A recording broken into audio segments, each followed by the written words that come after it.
सुप्रभात मित्रांनो, कसे आहात सगळे? तुम्ही पाहू शकता की मी चालत चालत निघालेलो आहे. बाजूला सुद्धा गार्डन वगैरे आहे, गाड्या वगैरे जात आहेत. तर मी सहजच निघालो होतो पनवेलला, बस स्टँडच्या इकडे एका कामानिमित्ताने.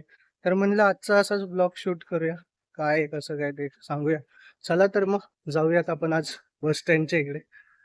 तर मित्रांनो, हे तुम्ही समोर माझ्या पाहताय ते आहे श्री खांदेश्वर महादेवाचं मंदिर. हे खूप आधीपासूनचं मंदिर आहे मित्रांनो. आता सिडकोने त्यावेळेस नंतरला बांधकाम वगैरे इकडे केलं होतं, त्याच्यामुळे बरंचसं काही आहे इकडे. आणि तुम्ही पाहू शकता इकडे तळ वगैरे सुद्धा आहे. आणि आता तिकडे पलीकडच्या बाजूला तुम्हाला तिकडे आतमध्ये गाड्या दिसत असतील इकडे. तर येतो NH4. सो पहिला आता चालत निघालेलो आहोत. तर तिकडून आपल्याला पनवेलला जायसाठी रिक्षा भेटणार आहे. तुम्ही पाहू शकता इकडं असं काहीसं तळ आहे. उन्हाळ्यामुळे जरा पाणी कमी झालंय. पण काही हरकत नाही, हायवेला जाऊ, रिक्षा पकडू, शेअरिंग ऑटो, आणि त्यांनी मग आपण पनवेल स्टँडच्या इकडे उतरूया, आपलं काम करूया आणि माघारी येऊयात. चला मित्रांनो.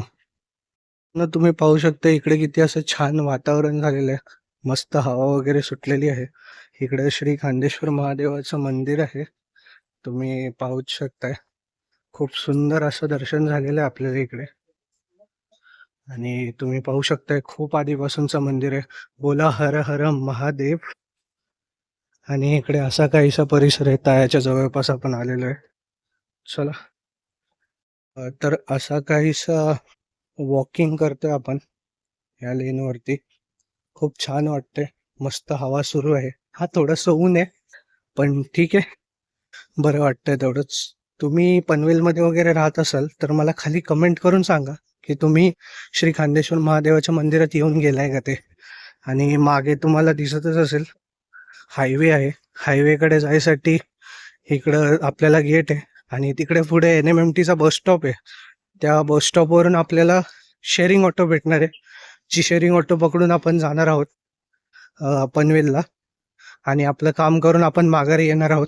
हा, बस सुद्धा भेटते, पण आता बघूया बस काय भेटते की कसं भेटतंय काय, बघूया आपण.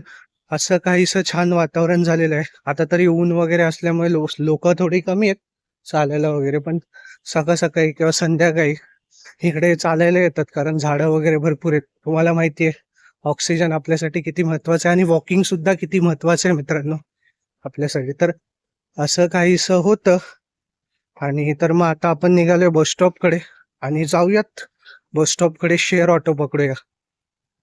मित्रांनो, हा असा काहीसा हायवे आहे. इकडे फुलांची झाडाची दुकानं वगैरे आहेत, आणि समोर दिसतोय तो बस स्टॉप आहे. त्या बस स्टॉपच्या इकडे जाऊन थांबायचंय. आणि इकडून येणाऱ्या गाड्या वगैरे आहेत, आणि रिक्षा वगैरे पण आहेत. आता रिक्षा बस स्टॉपच्या इकडे अलीकडे येऊन थांबतात, तिकडून आपल्याला शेअरिंग ऑटो भेटणार आहे, आणि तसंच मग आपण पनवेलला जाणार आहे. तुम्ही पाहू शकता क्लाउड्स वगैरे किती सुंदर दिसत आहेत याच्यामध्ये. मित्रांनो, आपण मगाशी श्री खांदेश्वर महादेवाच्या मंदिराचं दर्शन घेतलं. आता इथे आपल्याला श्री पुरातन जागृत म्हसोबा देवाचं मंदिर सुद्धा भेटत आहे. आणि त्या अशा तऱ्हेने आपण इकडे आलेलो आहोत बस स्टॉप वरती. आणि बस स्टॉप वरती आता आपण थांबणार आहे रिक्षाची वाट बघत.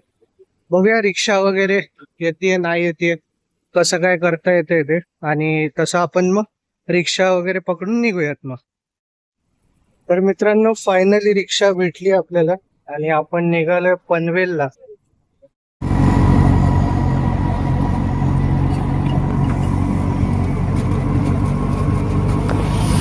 मित्रांनो, हे आहे पनवेल बस स्टँड, आणि आपल्याला पलीकडच्या बाजूला जायचंय जिकडे आपल्याला काम आहे. ते काम संपल्यावरती आपण परत जाणार आहोत शेअरिंग ऑटोने, जिकडून आपण आलो तिकडे. सध्या असं काहीसं ट्रॅफिक वगैरे आहे, तर आपण थांबूयात थोडं आणि पटकन जाऊयात मग. फायनली आपल्याला जिथे काम आहे तिथे आपण आलेलो आहोत. तुम्ही गेस करा मी काय कामासाठी आलेलो आहे ते, आणि मला नक्की खाली कमेंट करून सांगा की काय काम असू शकतं माझं इथे. तर मित्रांनो, फायनली माझं काम झालेलं आहे, आणि आपण परत आता शेअरिंग ऑटो पकडून निघालेलो आहोत परत. तर गेस करा मी काय कामानिमित्ताने आलो होतो, त्याने मला कमेंट करून सांगा. आणि जे कोणी करेक्ट किंवा जवळपास गेस करण्याचा प्रयत्न करेल ना, त्याला मी नक्की सांगेन की काय काम होतं ते. मित्रांनो, फायनली रिक्षा पण आपल्याला भेटलेली आहे, आणि काम पण झालेलं आहे. तर आता आपण जिकडून मगाशी आलो होतो खांदेश्वर मंदिराच्या स्टॉप वरती, तिथे आपण परत उतरणार आहोत आणि मग नंतरला आपण पुढचा ब्लॉग कंटिन्यू करूया मग. तर मित्रांनो, फायनली आपण आपलं काम करून परत आलेलो आहोत खांदेश्वर मंदिराच्या स्टॉपच्या इकडे. आणि मला नक्की कमेंट करून सांगा की मी काय कामासाठी गेलो असेल ते. आणि जर का तुम्ही कमेंट मध्ये करेक्ट गेस केला तर मी तुम्हाला सांगेन की कुठल्या कामासाठी गेलो होतो ते. तर चला मित्रांनो, भेटूयात मग पुढच्या ब्लॉग मध्ये. तोपर्यंत धन्यवाद. जय हिंद, जय महाराष्ट्र.